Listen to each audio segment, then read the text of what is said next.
So it's Saturday and it's the calm between two storms, and it's hard to believe really that it was horrendous this morning, but now, apart from those clouds on the horizon over Wales, it's absolutely gorgeous here.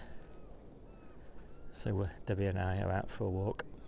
So it's Monday today, and on Sunday what I did was I potted on my chilies. I was pleased to do that. Those are my first early chilies, so the first 25% of my chilies.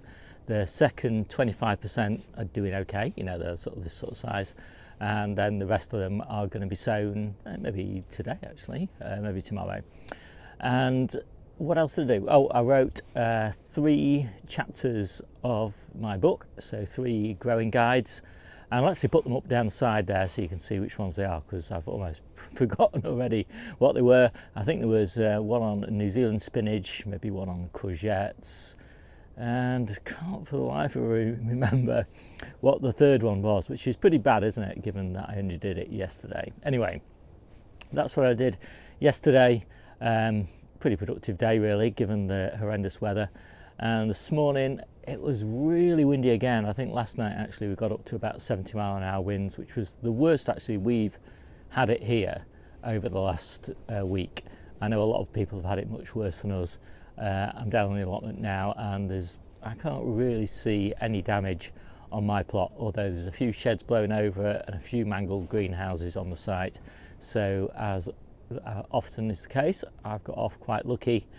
I don't have that many structures here, and the ones that I do have are kind of well designed for the wind. Now that the weather is moderating, I've just opened my beds up so they're about 2 inches open all the way around, and that just gives them loads of ventilation because it is pretty sunny now and they would overheat otherwise. And really it looks, looking at the weather now, as if we are pretty much in spring weather. So it's still going to be a little bit windy, still going to be dipping down around 0 the odd night, but everything's kind of moderating, and daytime temperatures are looking pretty good, plenty of sunshine. So I'm pretty hopeful. Everything I've got planted looks okay, survived the storms okay, so everything should be in growing mode now, which is really exciting. And I have got so much stuff to sow in March. I've just been doing my planning for March and April. It's kind of staggering the amount of stuff that I've got to get through. And I've just been reading my comments actually on the video I did yesterday about repotting the chilies, and some of the people are saying, do you do this, do you do that, lots of sort of fine tuning for that particular crop, this sort of fertilizer, this sort of pruning. And I really don't generally do many of those crop specific tuning kind of activities, because I'm growing 200 plus different varieties of things.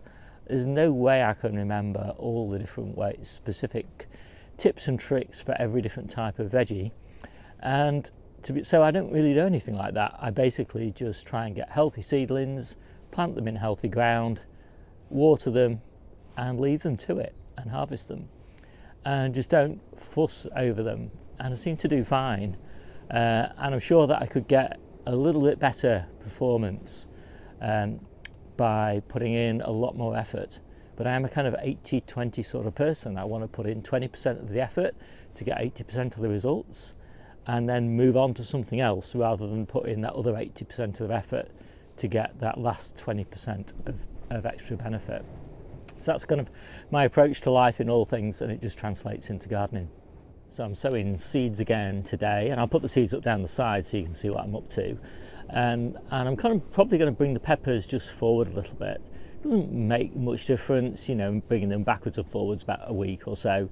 But the reason I'm bringing them forward is because I'm going away on holiday, and then this week, and I'm going away on holiday again in March, and there's just kind of that window when I want to get the peppers kind of germinated and pricked out and potted on, and in between the 2 holidays. So if I don't get that done, then they'll end up being in the propagator when I'm on holiday, and I don't really want that to happen. So there's a few juggling around things that I'll be doing with my sowing plan, just to make sure that it just fits in with when I'm around.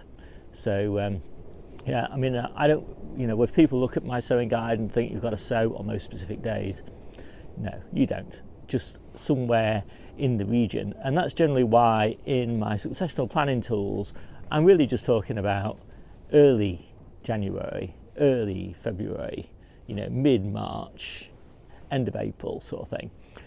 Just to give you a rough idea of when things need to be sown. Specific dates don't really matter that much, apart from maybe as you're coming into autumn. So 1 week might make quite a big difference in September. It doesn't make very much difference in spring. So it's Wednesday, and it's pretty windy, but I'm down on the allotment and I've cleared a bed of lettuces because I've got lots of lettuces now and I don't really need as many as I've got. So I've cleared those, harvested them. I'll be eating those over the next 7 days.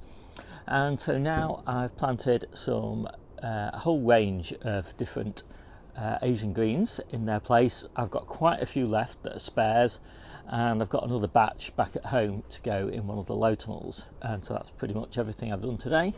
Oh, and lots of flowers now on the early broad beans, and actually the first flowers on the potatoes. So it's Wednesday, finally managed to get out on my bike, first time given all the gales that we've been having, and honestly I do really recommend an e-bike. It certainly doesn't make cycling easy, but on a day like today with a massive headwind, I just would never have considered going out for a bike ride, being a casual cyclist like I am. But with an e-bike, it actually makes cycling into a headwind kind of bearable, kind of possible. It's really worth it. So it was a pretty great day. And I did just pop down to the allotment, and because I planted all those Asian greens yesterday and we've got some frosts in our future in the next few days, I covered them with fleece, and so hopefully that will leave them frost free. And it did mean, because we're going away on holiday, we could leave the polytunnel door open for general ventilation while still keeping those tender new plantings frost free. So that's pretty much it for my gardening week. I will be hiking for the rest of the week. So it's Sunday and we're just back from holiday. We had a really nice time down south with the kids and had a really nice little walking break. Went all over the place around the sort of Didcot area, and it was lovely weather, so it was really nice to have a bit of a rest. We won't be doing a harvest video this week because we're doing it on Monday and we're just harvesting just for Debbie and I, as I say, taking a break this week. My name's Steve, this is the Seaside Kitchen Garden and Allotment channel, and I'll see you soon.